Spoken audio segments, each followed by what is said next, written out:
বাংলাদেশের টেস্ট ইতিহাসে নতুন এক অধ্যায় লিখতে যাচ্ছেন মুশফিকুর রহিম। উইকেট রক্ষক ব্যাটারি হবেন দেশের প্রথম ক্রিকেটের, যিনি পৌঁছাবেন ১৭তম টেস্ট খেলার মাইলফলকে। আগামী নভেম্বরে আয়ারল্যান্ডের বিপক্ষে ২ ম্যাচের টেস্ট সিরিজে এই ঐতিহাসিক মুহূর্তের সাক্ষী হবে বাংলাদেশ। প্রথমে এক টেস্ট খেলতে চাইছিল আয়ারল্যান্ড, তবে শেষ মুহূর্তে আলোচনা শেষে তারা রাজি হয় পূর্ণাঙ্গ ২ টেস্ট সিরিজে।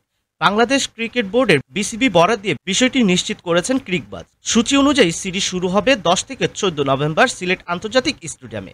এরপর ঢাকায় ১৮ এবং ২২ নভেম্বর হবে দ্বিতীয় টেস্ট। আর এই ম্যাচেই মুশফিক নামবেন ১৭তম টেস্টে। মাত্র ১৮ বছর বয়সে ২০০৫ সালে লর্ডসে অভিষেক হয়েছিল মুশফিকের। সচিন তেন্ডুলকরের পর সেই ভেন্যুতে দ্বিতীয় কনিষ্ঠ ক্রিকেটার হিসেবে টেস্ট খেলার কৃতিত্ব তার ঝুলিতে।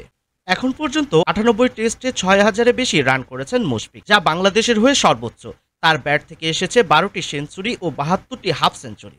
২০২০ সালে জিম্বাবুয়ের বিপক্ষে তার অপরাজিত ২১৯ রানের ইনিংসেই বাংলাদেশের টেস্ট ইতিহাসে সর্বোচ্চ ব্যক্তিগত সংগ্রহ। টেস্ট সিরিজ শেষে দুই দল মুখোমুখি হবে ৩ ম্যাচের টি-২০ সিরিজে।